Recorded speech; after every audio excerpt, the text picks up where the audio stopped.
हम आगे चलते हैं। अभी हमने सेकंड काउंटेबल स्पेस की एक एग्जांपल सॉल्व की है। इसी तरह जो दूसरी एग्जांपल है वो देखते हैं।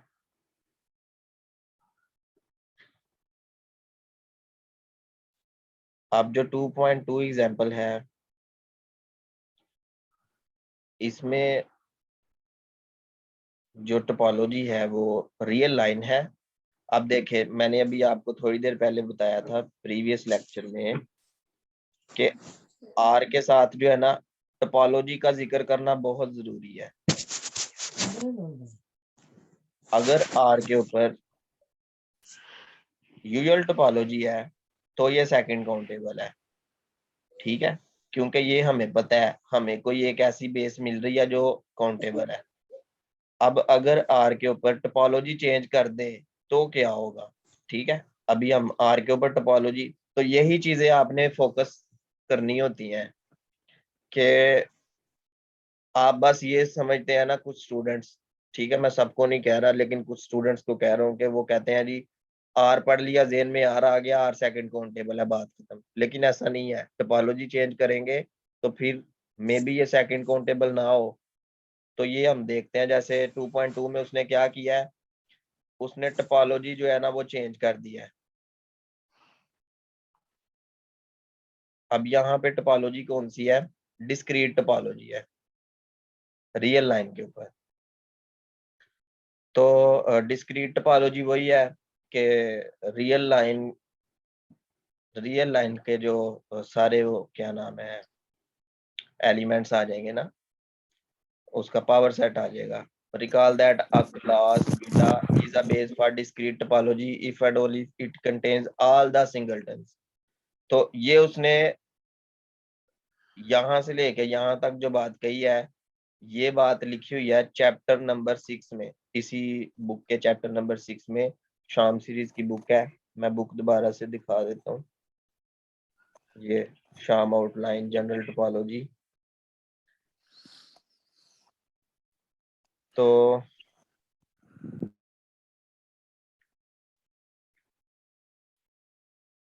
जब भी डिस्क्रीट टोपोलॉजी होगी तो उसकी बेस में सारे सिंगलटन्स आ जाएंगे।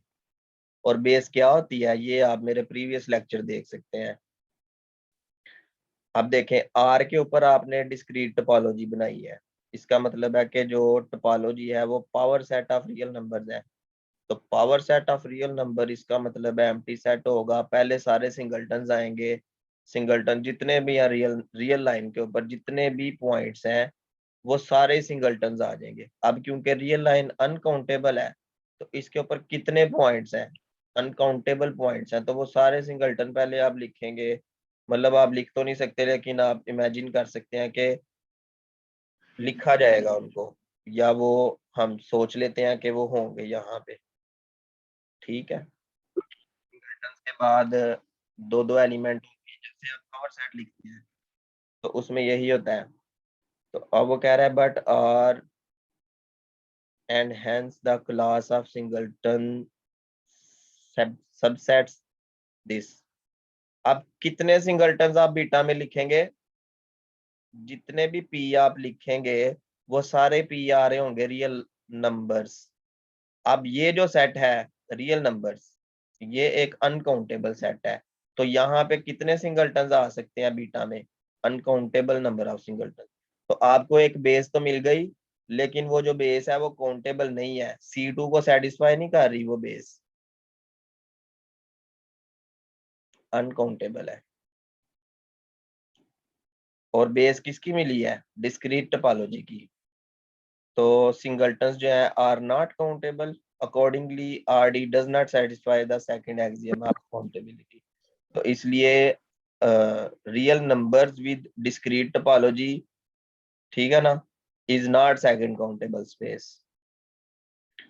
लेकिन अगर बात की जाए real numbers with usual topology, then yes it is second countable space. 2.1 example और 2.2 एग्जांपल में यही डिफरेंस है।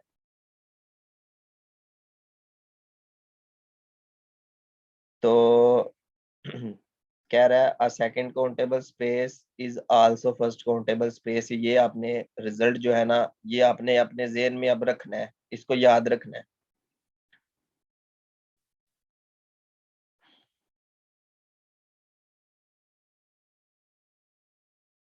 आ गई है 9.3।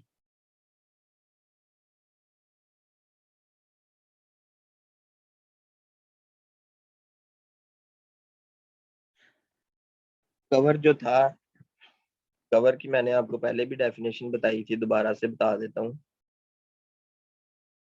कि जैसे ये देखें, यहाँ से start, let A is subset of X and let italic A be the class of subsets of X such that A subset of their union. तो कहने का ये मकसद है कि एक्स जो है वो एक नॉन एम्प्टी सेट है, जैसे ये एक्स आ गया, तो एक्स में जो है ना एक सेट ए है हमारे पास। अब इस ए को मैंने क्या किया, कुछ सेट्स ले लिए, जैसे देखें एक सेट आ गया ये। अब ये जो है ना ए का थोड़ा सा पोर्शन कवर कर रहा है, एक सेट आ गया ये। अब इसने थोड़ा और पोर्शन ए का कवर कर लिया, जैसे ये आपको नजर आ रहा होगा। फिर एक और सेट आ गया, फिर एक और सेट आ गया। ठीक है, आप कितने सेट्स यहाँ पे मतलब यूज करेंगे ए को कवर करने के लिए, वो सारे सेट्स आप इस इटैलिक ए में लिख दें। मतलब आपने E1 यूज किया, E2 यूज किया, और पता नहीं कितने सेट्स यूज किए। ठीक है जी, तो जितने भी सेट्स आपने यूज किए हैं ए को कवर करने के लिए, वो सारे आपने इटैलिक ए में लिख दिए। और जब उन सब का यूनियन किया, तो अब आप देखें कि ए तो ये था, ये सबको नजर आ रहा होगा ना ए, तो उन सब के यूनियन में ए के अलावा ये जो बाहर वाइट पोर्शन है, ये थोड़ा थोड़ा आपको नजर आ रहा होगा, ये सारे एलिमेंट्स भी तो आ जाएंगे। तो उन सब के यूनियन जो है वो ए का सुपर सेट हो गया। ये जो चीज यहाँ पे लिखी हुई है, मतलब ए जो है वो सबसेट हो जाएगा ना, E1 यूनियन E2 यूनियन, और ये चलते ही जा रहा है। ठीक है, पता नहीं कितने सेट्स हैं, सिर्फ हम इमेजिन कर सकते हैं। तो ये जो सारे सेट्स आपने यूज किए हैं, ये असल में कवर बना रहे हैं ए का। ये कवर की डेफिनेशन होती है। देखे ना, ये कवर जो है जैसे किसी टेबल का कवर होता है, तो पूरा पूरा तो उसको कवर नहीं ना कर रहा होता, उसमें कुछ जो शीट होती है, जिसको आप शीट कहते हैं, टेबल की शीट कहते हैं, वो उस टेबल से थोड़ी साइड से जो है ना हैंग की होती है। जैसे कोई टेबल है आपके पास, तो इस टेबल के ऊपर आपने जब कोई शीट बिछाई है, तो वो साइड जो साइड्स हैं, साइड से आपको थोड़ी सी हैंग होती हुई नजर आ रही होती है। तो वो जो एक्स्ट्रा पोर्शन होता है, वो यही रिप्रेजेंट कर रहा होता है कि जो टेबल की टॉप साइड है वो एक, वो उसका जो एरिया है वो कम है, और जिसने इसको कवर किया हुआ है शीट ने, वो शीट उस टेबल से बड़ी होगी।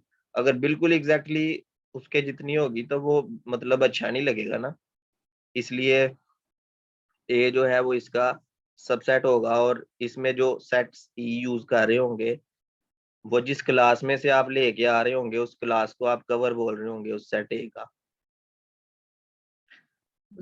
तो अब इसमें आप infinite number of sets use कर लें। अब देखें, इसी ए को मैं कवर करता हूँ, जरा आप माइक ऑफ कर लें, मोहम्मद उमर।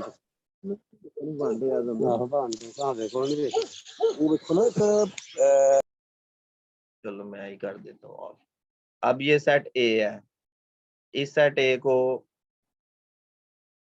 अब उन उनमें से क्या किया, ये जो set E1 E2 E3 use किया है ना, अब काउंटेबल नंबर ऑफ सेट आप यूज करें, उसी में से चूज करें। जैसे टैली के है ना, इसमें था E1 था, E2 था, E3 E4, और ये पता नहीं कितने सेट्स थे। काउंटेबल भी हो सकते हैं, अनकाउंटेबल भी हो सकते हैं, लेकिन अब देखें, मिसाल के तौर पे E3 एक ऐसा सेट है जो most of the area A का कवर कर रहा है, जैसे ये। अब E3 ने क्या किया, कितना एरिया ए का कवर कर लिया, ये देखिए सारा, ये सारा उसने कवर किया हुआ है। इसी तरह E3 के साथ मैं यूनियन कर लेता हूँ किसी E10 का, लेट से कि ये, तो मैंने सिर्फ 2 सेट यूज किए हैं तो पूरा ए कवर हो गया, मतलब E3 यूनियन E10। तो ए इसका भी सबसेट है ना। तो आपको क्या जरूरत है कि आप ये सारे ही सेट लिखें, मतलब ए को ऐसे लिखें E1 E2। तो अगर आपका काम 2 सेट या 3 सेट या काउंटेबल नंबर ऑफ सेट से चल रहा है तो आपको क्या जरूरत है uncountable number of sets use करने की। तो यही कंसेप्ट जो है ना आगे हम यूज कर रहे हैं कि if each member of italic A is an open subset of X, तो अब अगर तो ये E1 E2 E3 ये ओपन सेट है, मतलब ये किसी टोपोलॉजी में से बिलोंग करते हैं, E1 या सारे E1 E2 E3, तो फिर वो ओपन कवर बनेगा। इसी तरह अगर उनकी तादाद काउंटेबल है तो आप उसको काउंटेबल कवर बोलेंगे। अगर उनकी तादाद फाइनाइट है, क्योंकि हर फाइनाइट काउंटेबल भी होता है, तो आप क्या करेंगे कि उसको फिर भी काउंटेबल रीड करेंगे। तो यहाँ पे एक थ्योरम आ जाता है आपके पास। अब थ्योरम में जो रिलेशंस है ना वो सेकंड काउंटेबल स्पेस से चल रहे हैं। देखें, आपको पता है आर जो है, अगर उसके ऊपर मैं टोपोलॉजी लगा दूं यूजुअल टोपोलॉजी, तो ये क्या है, ये एक सेकंड काउंटेबल स्पेस है। अभी अभी थोड़ी देर पहले आपने पढ़ा। अब इस सेकंड काउंटेबल स्पेस का आपको पता है कि ये सेकंड काउंटेबल स्पेस है, इसकी एक बेस है जिसमें इंटरवल्स है ए बी, दोनों एंड पॉइंट्स हैं कहाँ से आ रहे हैं, रेशनल नंबर से। तो ये जो बेस है ये वाकई काउंटेबल बेस है, अभी हमने शो भी किया था प्रीवियस लेक्चर। तो उस आर का आपने एक सबसेट ले लिया ए, किसका, सेकंड काउंटेबल स्पेस का। और सेकंड काउंटेबल स्पेस के लिए एक काउंटेबल बेस होनी चाहिए, जो कि वाकई है। तो वो कह रहा है then every open cover of A is reducible to a countable cover. तो देखिए अब काउंटेबल का जिक्र कहाँ से निकला है, काउंटेबल का जिक्र यहाँ से निकला है ना कि सेकंड काउंटेबल है, उसकी बेस काउंटेबल होगी। अगर बेस काउंटेबल होगी तो इसमें कितने एलिमेंट्स होंगे, काउंटेबल एलिमेंट्स होंगे। तो बेस की जो पहली डेफिनेशन थी वो यही थी, बेस की जो पहली प्रॉपर्टी थी कि पूरा सेट एक्स कैसे कवर होता है, यूनियन करने से बीटा के एलिमेंट्स का। तो बीटा के एलिमेंट्स का सब का यूनियन करने से तो एक्स कवर हो गया। अगर इसके अंदर काउंटेबल एलिमेंट्स होंगे तो काउंटेबल नंबर ऑफ एलिमेंट का यूनियन करने से एक्स कवर हो गया। तो अगर मैं एक्स का कोई सबसेट ले लेता हूँ एक्स का, ठीक है जी, तो क्योंकि एक्स को countable number of element cover कर रहे थे तो उसके सबसेट को भी तो countable number of element cover करेंगे। तो काउंटेबल नंबर ऑफ एलिमेंट के कवर करने से ये हमारे पास जो है ना थ्योरम बन गया कि ऐसा तभी पॉसिबल है जब सेकंड काउंटेबल स्पेस हो। उसके बाद सेकंड काउंटेबल स्पेस में जो अगला थ्योरम है वो क्या है, let X be a second countable space then every base for X is reducible to a countable base for X. हाँ, अब ये एक इंटरेस्टिंग बात है। यहाँ पे अगर हम इस एग्जांपल को देखें 2.1 को, तो 2.1 में आपने क्या किया, आर और यूजुअल टोपोलॉजी की एक बेस बना दी क्यू। क्यू एक बेस है आर विद यूजुअल टोपोलॉजी की जो कि काउंटेबल है। लेकिन अगर कोई अनकाउंटेबल,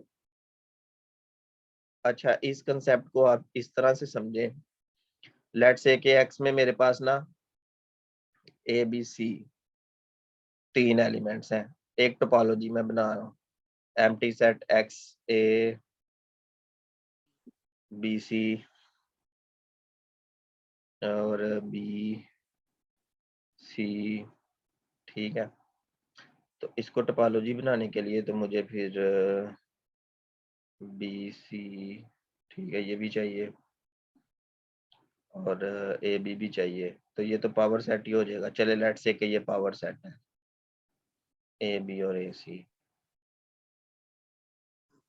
चलो ठीक है, 1 2 3 4 5 6, कौन सा रिपीट हो रहा है, बी सी, ये रिपीट हो रहा है, ठीक है।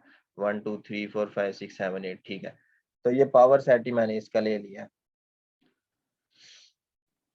अब इसकी मैं बेस यहाँ पे ले रहा हूँ ए बी। आपको पता है ना कि पावर सेट जो होता है वो डिस्क्रीट स्पेस होती है, और डिस्क्रीट स्पेस की जो बेस होती है वो सारे सिंगलटन आ जाते हैं।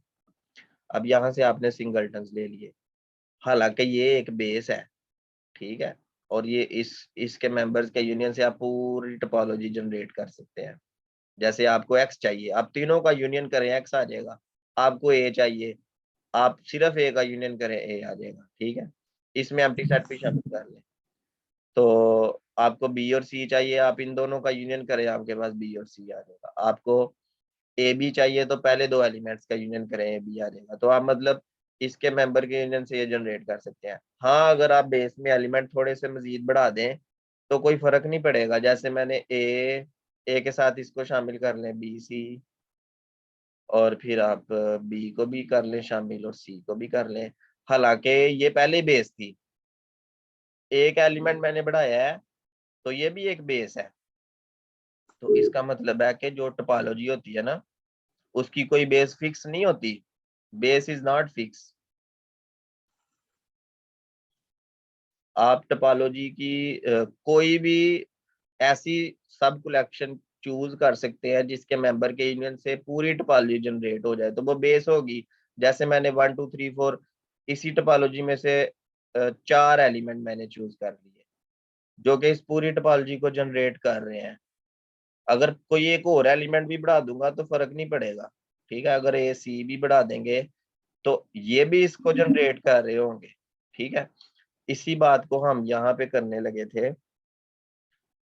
9.4 में। यही बात हम कर रहे थे कि कोई भी जो बेस होती है ना, अगर सेकंड काउंटेबल स्पेस है, तो आपको पता है हर टोपोलॉजी की जो भी बेस होती है वो फिक्स नहीं होती, आप एक से ज्यादा बेसिस भी बना सकते हैं। तो अगर आप समझें कि कोई एक ऐसी बेस है जो अनकाउंटेबल है, तो उसमें से एलिमेंट्स को कम करके आप रिड्यूसिबल टू काउंटेबल बेस कर सकते हैं। ऐसा पॉसिबल है अगर सेकंड काउंटेबल स्पेस है। अगर सेकंड काउंटेबल स्पेस नहीं तो फिर ये चीज होल्ड नहीं करती, ठीक है। अब ये यहाँ पे एक बहुत इंपॉर्टेंट डेफिनेशन है लिंडेलोफ स्पेस की। A topological space X is called Lindelof space if every open cover of X is reducible to a countable cover। अब देखें इसका ना, मैं एक दूसरी डेफिनेशन के साथ लिंक क्रिएट करता हूँ। यहाँ पे एक वर्ड है काउंटेबल। इस वर्ड को आपने ज़हन में रखना है। अभी हम आगे चलते हैं। ये चैप्टर नंबर 9 है। अब हम जा रहे हैं चैप्टर नंबर 11 में।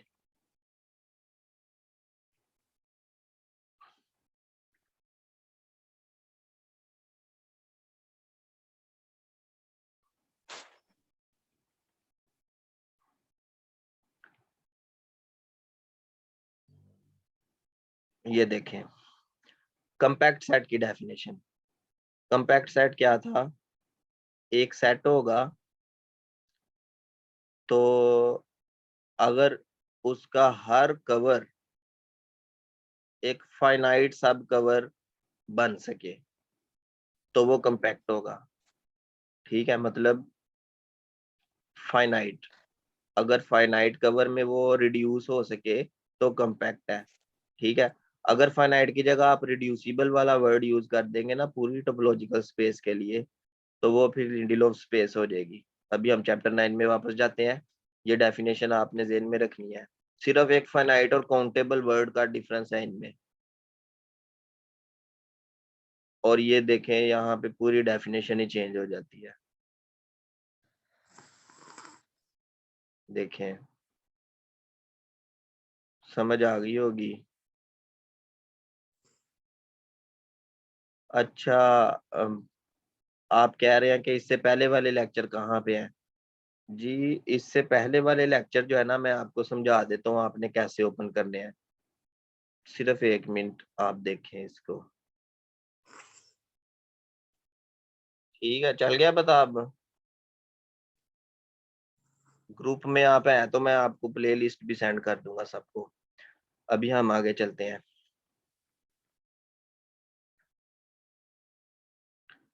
ठीक है जी। तो लिंडिलोफ स्पेस क्या होगी, अगर यहाँ पे काउंटेबल वाला वर्ड आ जाएगा कि हर जो ओपन कवर है वो रिड्यूस हो जाए काउंटेबल कवर में, तो फिर ये लिंडिलोफ स्पेस है। अगर किसी सेट ए का हर ओपन कवर रिड्यूस हो जाए फाइनाइट सब कवर में, तो वो फिर क्या होगी,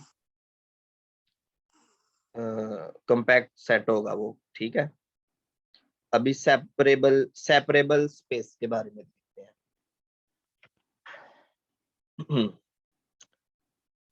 जरा मैं इसकी रिकॉर्डिंग दोबारा से स्टार्ट कर लूं।